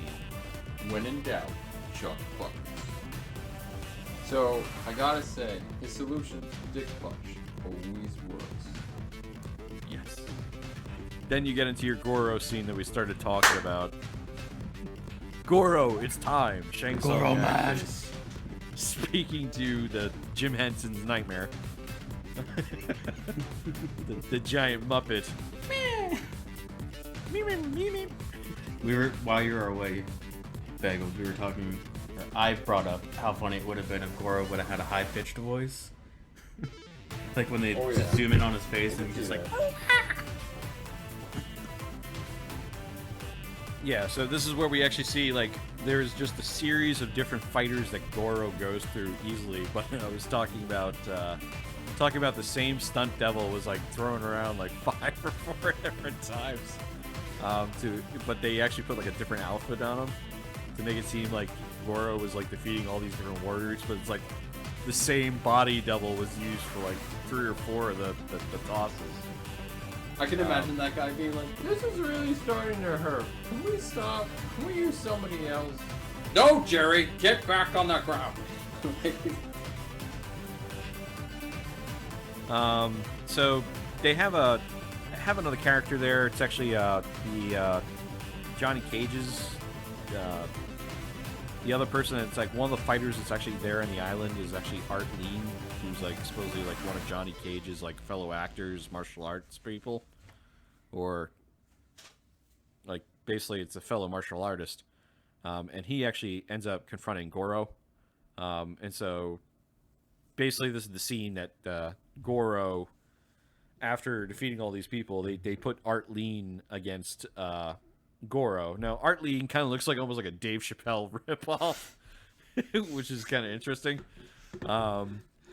Like he's very similar in like looking like Dave Chappelle, but it's not him. It's just it's supposed to be this martial artist Art Lean, and basically takes on Goro, and the fight does not end well at all. Goro ends up easily defeating Art Lean, and apparently he got pummeled because Art Lean, when he actually threw both his fists, Goro's bottom 2 hands. Goro's this 4-armed monster like thing that, you know, the humanoid monster, and he just grabbed both his arms with his the 2 bottom, and then basically took his 2 top hands and started pummeling to death Art Lean. And you know, Johnny Cage is like witnessing this. Sonya Blade. I think it was Sonya Blade who was screaming, "Yeah!" It was this like whole entire thing. And then basically you see like the soul being taken by Shang Tsung after like the defeat, which is a devastating loss for like all those guys. And then it goes into Raiden giving them kind of like the pep talk afterwards. you guys suck, but we're gonna do it. Overcome your fears. You have to overcome who you are. After I overcome this 50-pack smoking addiction I have. Anybody got a pack of cigarettes? I'm Mr. Lambert. So creepy. Just imagine like walking outside at night and hearing that. Yeah, so after this this inspirational like scene where Raiden is like trying to console the 3, it's Johnny like every single one of them has like something they have to overcome. Like Johnny Cage, you have to understand who the hell you are. and like, you know, Sonya Blade, I can't remember what the hell you need to do. and then like Liu Kang. And they get to the scene where Liu Kang like, You have to stop thinking about everybody else but yourself. Stop being a dick. Stop being a bitch. Just win.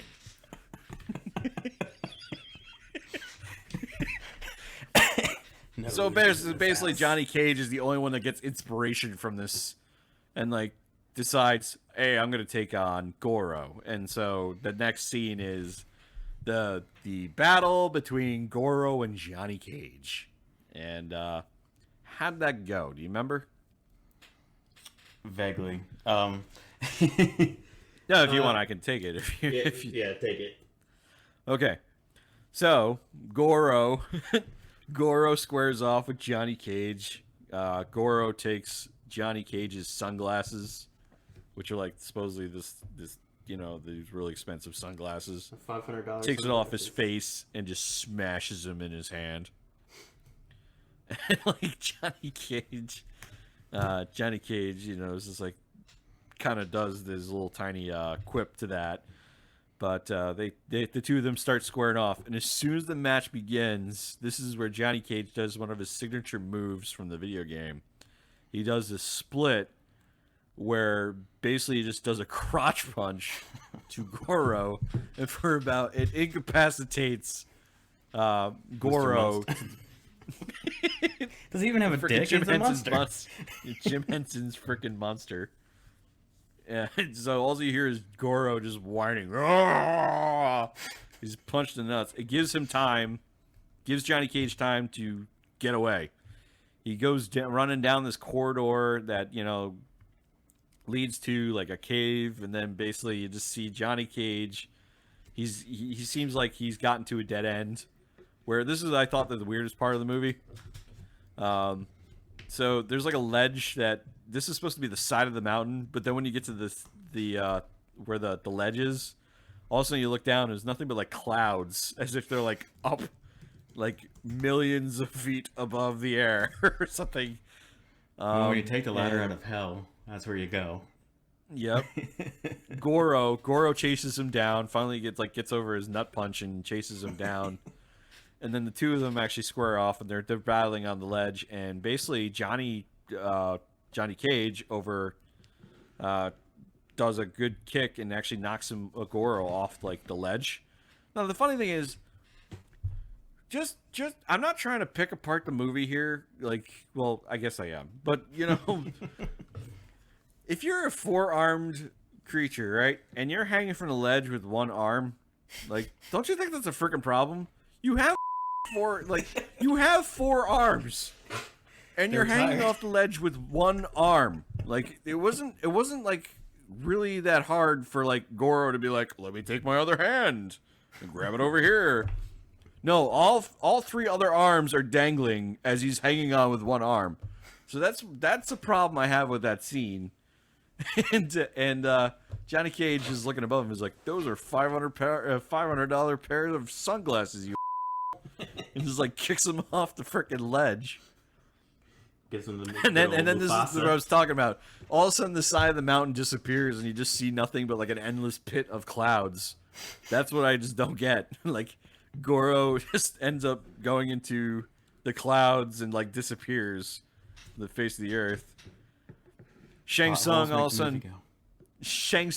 sudden the next scene is just like, I have witnessed. Oh yeah, by the way, that was the stipulation going into the Goro match. Johnny Cage actually confronted Shang Tsung and said he wanted to face Goro, but the deal was that if Johnny Cage was able to make the match between Goro and him, then Shang Tsung would have the ability to choose who he wants to fight as his final fight. And that's what Shang Tsung does in this next scene. So as soon as Goro is defeated, the champion is defeated. So basically, Shang Tsung was just like, well, I'm going to go for the easy win, and just like chooses Sonya as the final person that she's going to fight. Takes her, captures her, and then like basically ends up going to the Nether Realm. Yes, into the Nether Realm. And Raiden's like, I can't go in there. They don't have any cigarettes. I can't go into the Nether Realm because there's no cigarettes over there. You'll have to go by without me. So Raiden can't go in. Like, Liu Kang and Johnny Cage go into the Nether Realm. They go into there, and they're like, you see, it's a desolate place. Katana is over there. And so basically they figure out, like, what happened to this place. And then, like, she kind of goes into, well, this is what happens when Shao Kahn takes over an area, just becomes this desolate place. This used to be a thriving area, and I guess this is where the kind of like go into like the Ardinia background in like the video games. So Shao Kahn, wherever he takes over, just ends up becoming a desolate way, like basically a place of like decay and homelessness. Like there's like street rats, yeah, street rats like running around. L.A. And then you got Liu Kang. Liu Kang, who like finally has a confrontation, which is another fanboy like moment that if you're watching the show, is like the movie as a kid, you're like, this is cool. Well, Reptile all of a sudden comes out of nowhere because he's like hiding.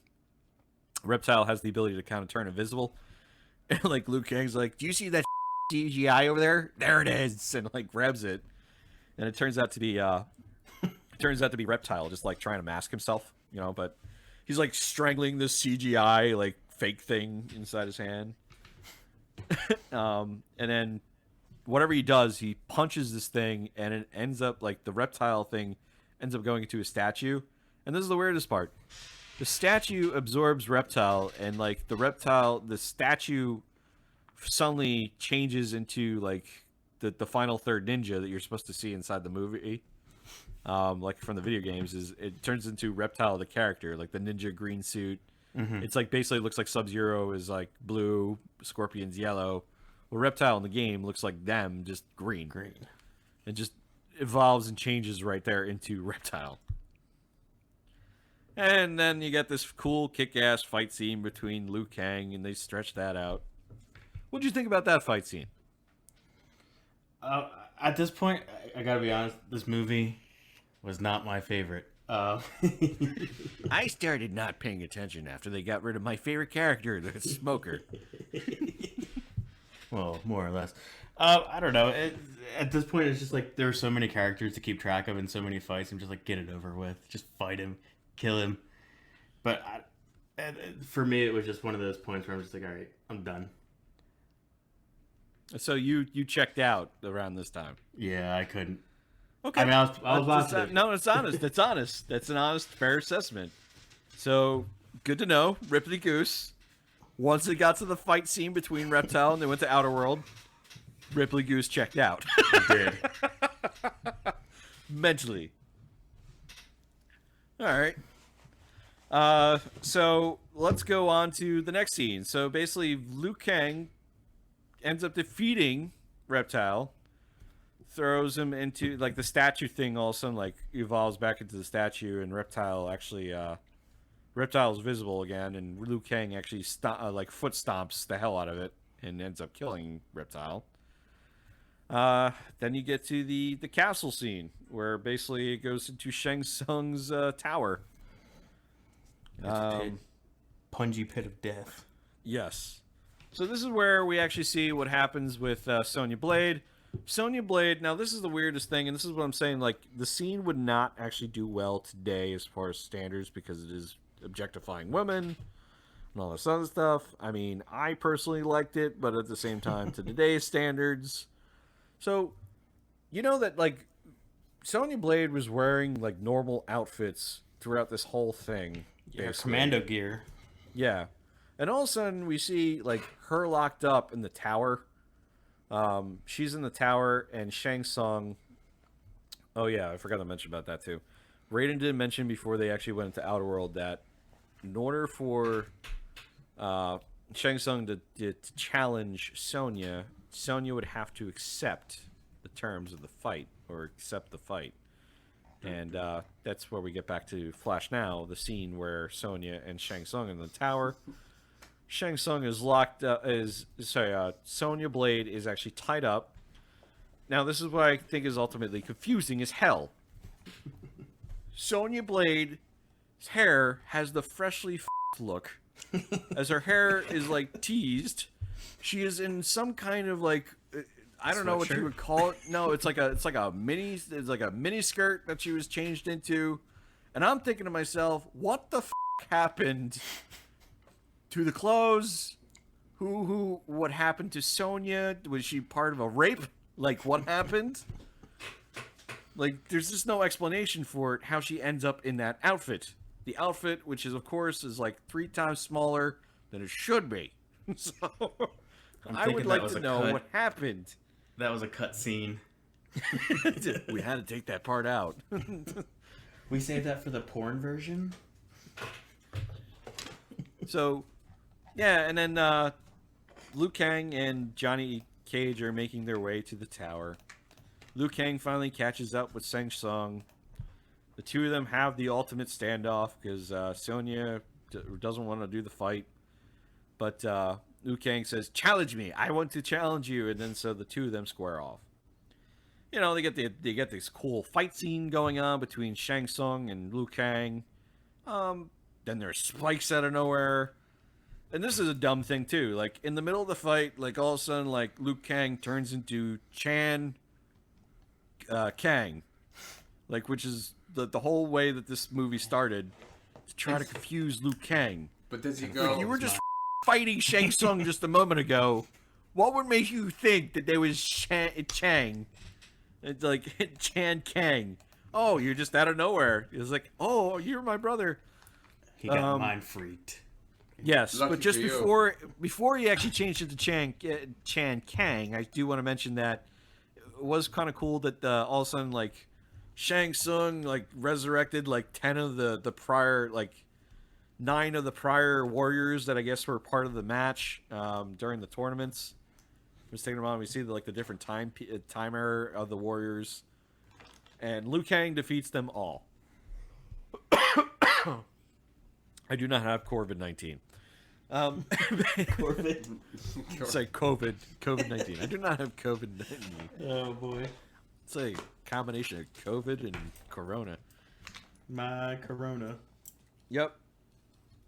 So here pretty we are. much Shang Tsung gets impaled, and we're pretty much done with the bad guy. It's the fall of the Empire. Fall there. I mean, pretty much. After Liu Kang comes to his senses that it's not Chan. Like, you're not my brother. I'm like, no.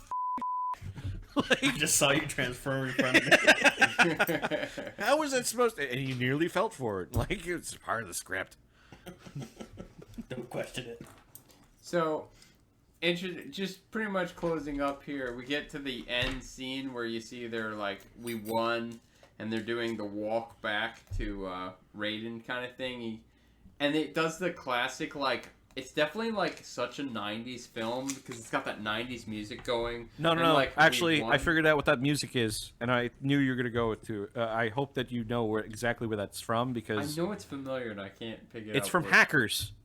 That same piece of music that they're talking about, that uppity kind of like Yeah. thing in the beginning, like victory scene, is the same music from Hackers because me and my girlfriend were like, is that the music from Hackers? We had to like watch Hackers after we watched this movie to verify. And we're like, holy shit, the music they used at the end of that movie was the same from Hackers. Okay, so here's the thing though. Did anybody notice that, like, this is kind of the thing where, like, so Liu Kang and Katana, like, in their walking back, are like holding hands, and they're like, obviously, like, we're boyfriend girlfriend now, and Johnny Cage and Sonya Blade are like, we're boyfriend girlfriend now.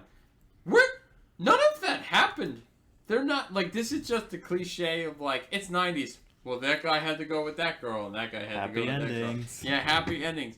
But do we see that it's not a happy ending? By the way, just saying, this was how, right where you see they're all together and since you dig good, that was the end of the movie. Like, they literally put that out, and that, like, in test screens, and that was the end. But they cut the ending where it comes all of a sudden that Shao Kahn shows up. Like, that Yes. that was edited in as a part to change the ending and make it open-ended.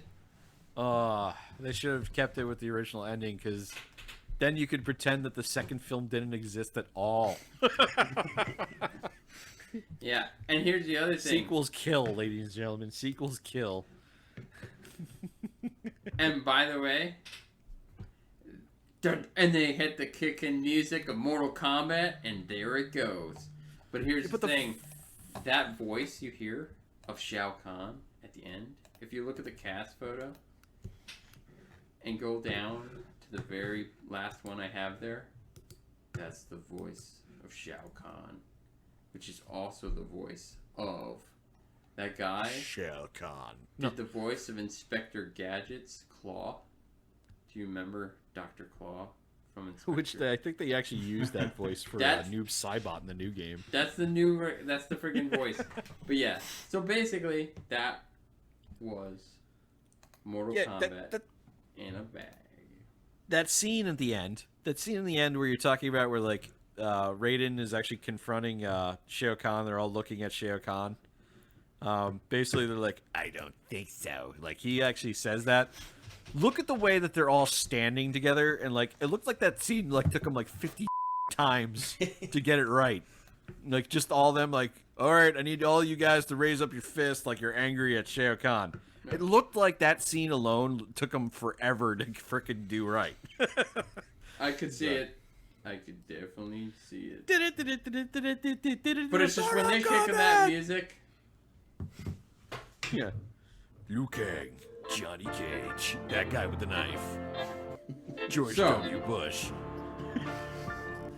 Well, I guess this time John signed us off in the past. Now, Coil, you do the honors.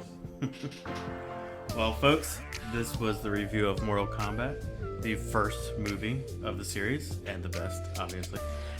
Thank you for listening. We appreciate your time, and please come back and enjoy some more podcasts by Noble Thoughts.